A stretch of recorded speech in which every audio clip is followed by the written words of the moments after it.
What have you been thinking about today? What thoughts have occupied your mind for the last week, the last month, the last year?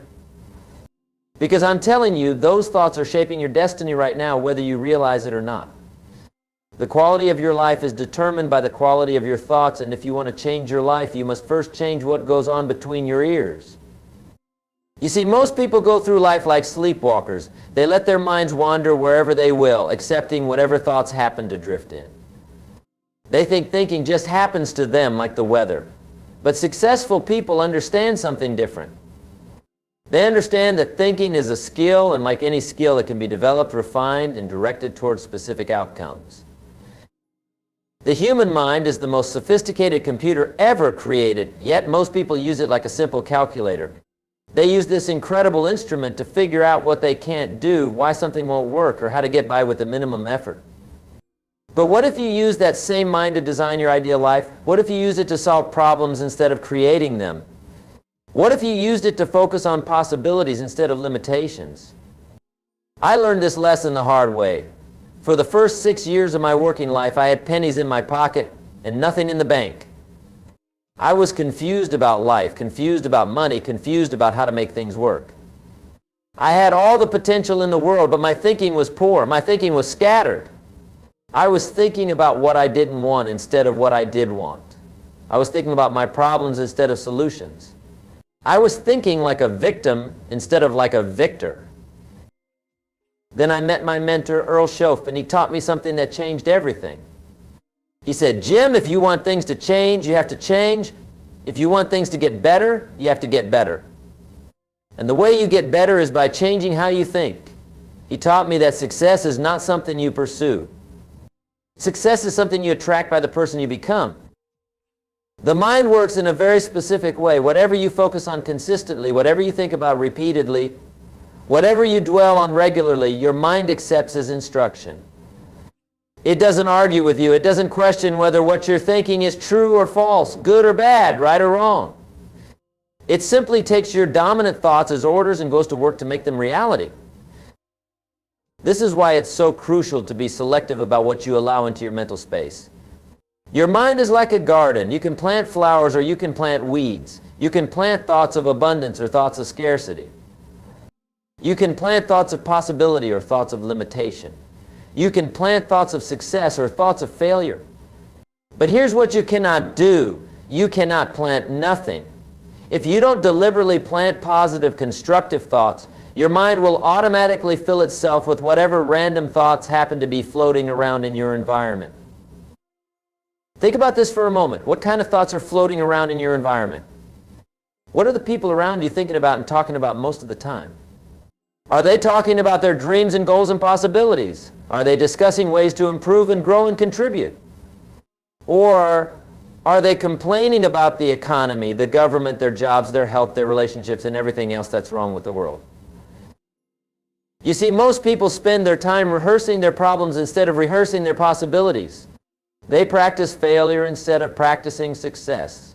They visualize everything that could go wrong instead of visualizing everything that could go right. And then they wonder why their lives don't improve.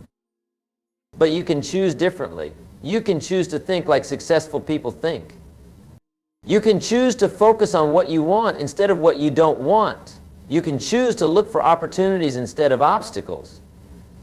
You can choose to ask empowering questions instead of disempowering questions. Instead of asking, why me, ask, how can I use this?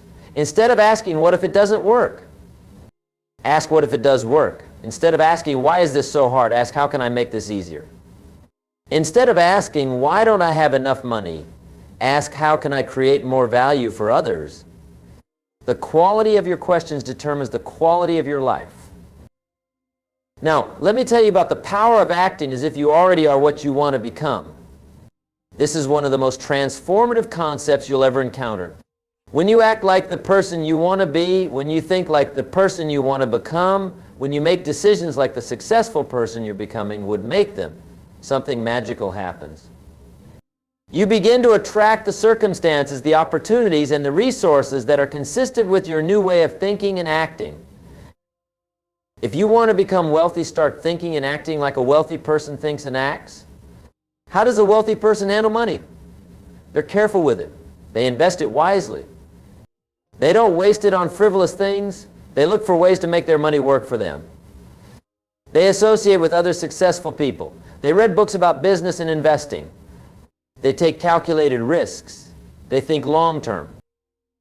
If you want to become healthy and fit, start thinking and acting like a healthy, fit person thinks and acts.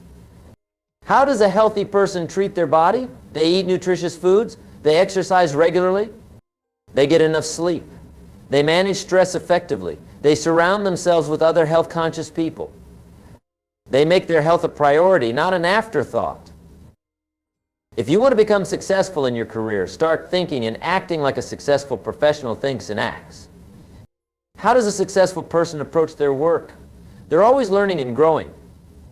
They take initiative. They solve problems instead of creating them. They add value wherever they go. They build relationships. They take responsibility for their results. They think like an owner, not like an employee. You see, success leaves clues. Every successful person in every field follows certain patterns of thinking and acting. The good news is that these patterns can be learned. These ways of thinking can be adopted. These habits can be developed. You don't have to reinvent the wheel. You can model what works.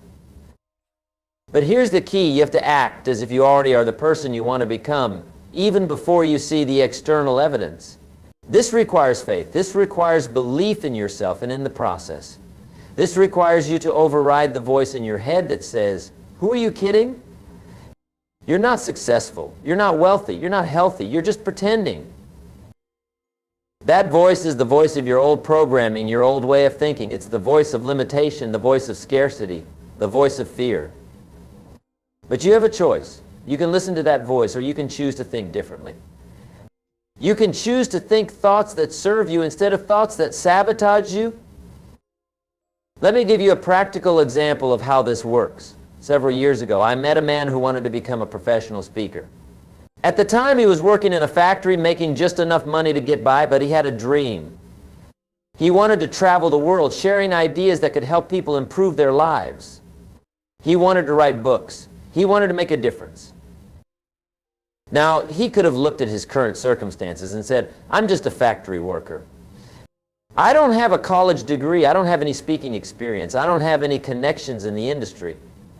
This dream is unrealistic." But instead, he chose to think and act like a professional speaker, even before he became one.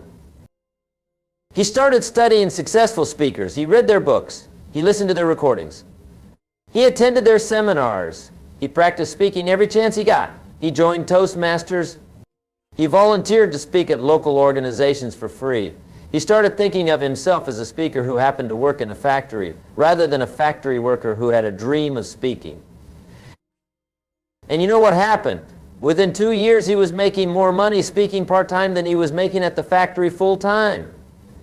Within 5 years, he was one of the most sought-after speakers in his field. He earns more in a single speaking engagement than he used to make in an entire year at the factory. What made the difference? He changed his thinking first, then he changed his actions, and eventually his circumstances changed to match his new way of thinking and acting. He became what he thought about most consistently. This principle works in every area of life, but it requires discipline. It requires you to guard your mind like a security guard guards a bank. It requires you to be selective about what information you allow in and what thoughts you choose to dwell on. It requires you to develop what I call mental hygiene, the daily practice of cleaning up your thinking. Just like you brush your teeth every day to maintain good dental hygiene, you need to practice mental hygiene every day to maintain good thinking habits. This means starting your day with positive, constructive input. This means reading books that expand your mind instead of watching television that contracts it. This means associating with people who inspire you to be better instead of people who pull you down to their level. This means asking yourself regularly, what am I thinking about? Are these thoughts moving me toward my goals or away from them? Are these thoughts empowering me or limiting me? Are these thoughts helping me become the person I want to be or keeping me stuck where I am? You see, your thoughts create your feelings influence your actions, and your actions determine your results. If you want different results, you have to start with different thoughts. If you want to feel more confident, you have to think more confident thoughts. If you want to take more effective action, you have to think more empowering thoughts. If you want better results, you have to think better thoughts. But thinking alone is not enough. You must combine right thinking with right action.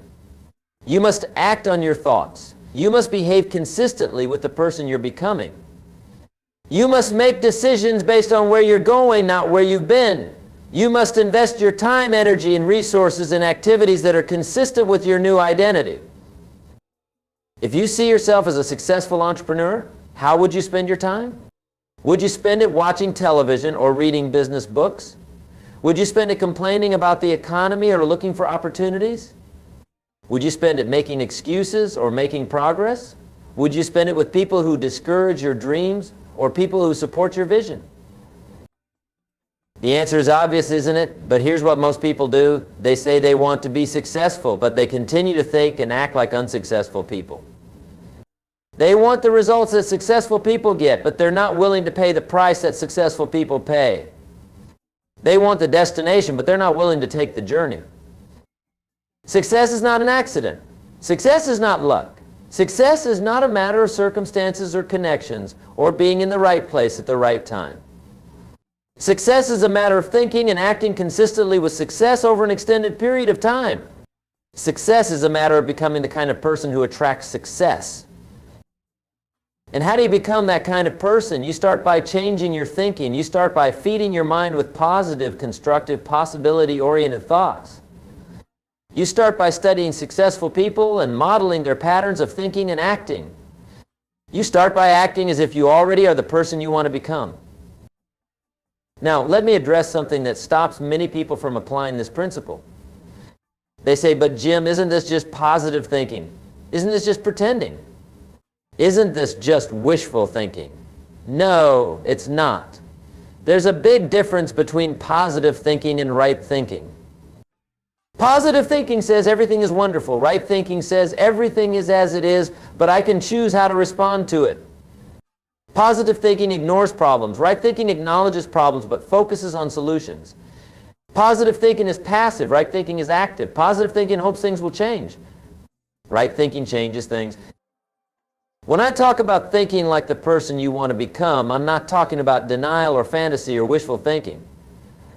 I'm talking about aligning your thoughts with your goals, your values, and your vision for your life. I'm talking about thinking thoughts that serve you instead of thoughts that sabotage you. I'm talking about using your mind as the powerful tool it was designed to be. Your mind is not your master, your mind is your servant. But like any servant, it must be trained and directed. It must be given clear instructions. It must be supervised and corrected when it gets off track. Most people have this backwards. They let their minds run wild, thinking whatever thoughts happen to show up. And then they wonder why their lives are chaotic. But you can choose to be different. You can choose to take control of your thinking. You can choose to direct your mental energy toward outcomes that serve you. You can choose to think thoughts that empower you instead of thoughts that limit you. You can choose to act like the person you want to become instead of remaining stuck as the person you've always been. Let me share with you a story that illustrates this point perfectly. A young man once asked Socrates how to become wise. Socrates told him to meet him at the river the next morning. When the young man arrived, Socrates led him into the water until it was chest deep. Then suddenly Socrates grabbed the young man and held his head under the water. The young man struggled to get free, but Socrates held him down. Just before the young man would have drowned, Socrates pulled him up. Gasping for air, the young man demanded to know why Socrates had done this. Socrates replied, "When you want wisdom as badly as you wanted air, you will find it." The same principle applies to success, to wealth, to health, to happiness, to anything else you want in life. When you want it as badly as you want to breathe, when it becomes an obsession, when it dominates your thinking, you will find a way to achieve it. But most people don't want success that badly. They want it to be easy. They want it to be convenient. They want it to happen quickly and without effort. They want to think about success occasionally when they feel like it and somehow success show up in their lives. But it doesn't work that way. Success requires consistent, focused, disciplined thinking over an extended period of time. It requires you to think about your goals every day. It requires you to visualize your ideal life regularly. It requires you to make decisions based on where you want to be, not where you are now. It requires you to act like the successful person you're becoming, even when you don't feel like it. This is where most people fail. They're inconsistent. They think positive thoughts on Monday, negative thoughts on Tuesday, and neutral thoughts on Wednesday. They work on their goals when they feel motivated and ignore them when they don't. They act like successful people when things are going well and revert to old patterns when challenges arise. But success doesn't work that way. Success requires consistency. It requires you to think and act like a successful person every day, especially on the days when you don't feel like it. It requires you to maintain your standards even when circumstances are difficult. It requires you to keep your vision alive even when temporary results suggest you're not making progress. This is what separates successful people from unsuccessful people. Unsuccessful people are controlled by their feelings.